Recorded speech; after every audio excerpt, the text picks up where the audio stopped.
D'abord, quand j'ai commencé ici, il y a 35 ans, c'était pas prévu que ça devienne une ville. Ça, j'essaie toujours d'expliquer parce que je veux pas que les gens croient que je suis un grand visionnaire qui est venu dans le milieu du désert pour faire une ville. Mais par contre, pendant le développement de El Gouna, on a vu qu'il y a vraiment la possibilité de tourner ce projet mobilier pour le faire comme une ville avec tous les services nécessaires, les écoles, l'université, l'hôpital, tout ce qu'il faut pour les gens viennent pour y vivre. C'est pour ça que au Lac Rose, mon espoir est de le faire vraiment une petite ville à côté de Dakar. La ville nouvelle, le projet de ville nouvelle autour du Lac Rose est aujourd'hui un projet qui était un peu en léthargie, avec un projet pivot qui est le projet de ville verte de Casa Orascom.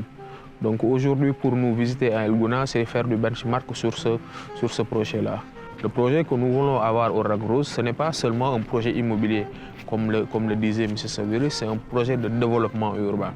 Ce qui m'a plus marqué ici à El Gouna aussi, c'est le système circulaire de traitement d'eau, où la ville puise ses réserves d'eau dans la nappe, qui est une nappe salée, parce qu'on est à côté de la mer.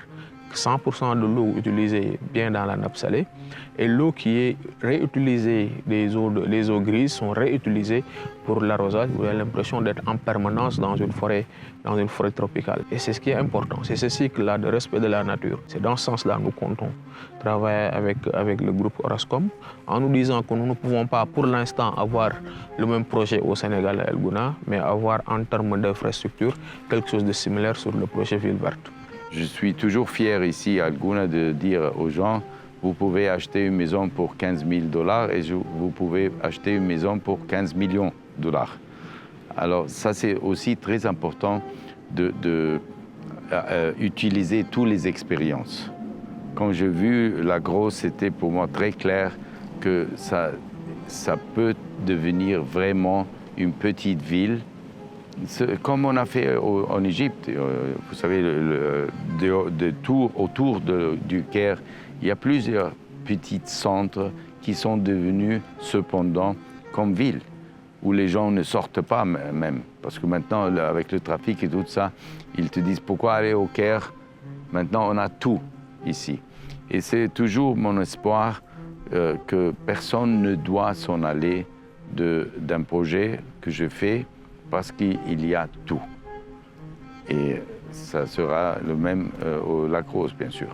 Permettez-moi de rebondir un peu sur ce que disait Samir, quand il disait qu'il est fier de pouvoir dire qu'il peut offrir à El Gouna une maison à 15 000 $ et une maison à 15 millions $. Cette notion-là renvoie à la notion de mixité sociale. Cette notion de mixité sociale est très importante dans le cadre du développement de nos villes. Vous savez, en parlant avec le président de la République, dans les missions qu'il nous a confiées, il nous a confié d'intégrer le plus possible les réalités sociales dans les projets de ville. Qu'on ne développe pas des projets de ville qui vont être des projets de ville modernes autour de bidonvilles. Qu'il y ait une continuité de ces investissements-là, que les gens tout autour puissent bénéficier du projet de ville nouvelle. Aujourd'hui, dans ce qui est système de traitement d'eau, aujourd'hui, nous avons un vrai problème avec le Lac Rose, c'est qu'aujourd'hui, le lac est en train de drainer un ensemble d'eau de pluie, d'eau de ruissellement qui viennent agresser le lac, qui fait que la pigmentation rose du lac qui fait son atout et son avantage comparatif, aujourd'hui, on est en train de la perdre un peu plus.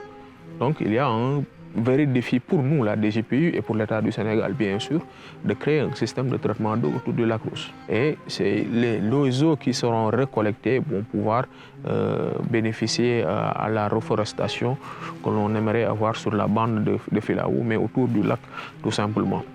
On a ici sur El Gouna une économie locale circulaire quasiment.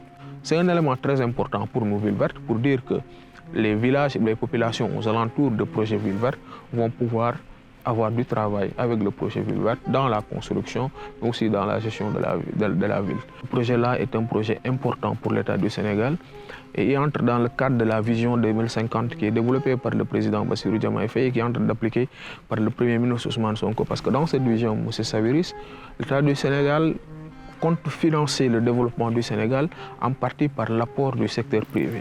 Quand on parle du secteur privé, nous sommes dans une option panafricaniste, on parle du secteur privé africain en premier lieu avant d'aller chercher les autres pays où nous sommes ouverts sur le monde. C'est une période qui est très importante où les deux équipes se connaissent bien. Parce qu'il y a beaucoup de confiance qui est nécessaire dans le règlement, dans les actions de l'État et nos actions. Et quand il y a la confiance entre les deux groupes, tout se règle beaucoup plus vite. Et c'est pour ça que je suis très content qu'ils ont accepté notre invitation pour leur montrer comment on travaille, nous, et qu'est-ce qu'on a déjà fait. Merci à vous.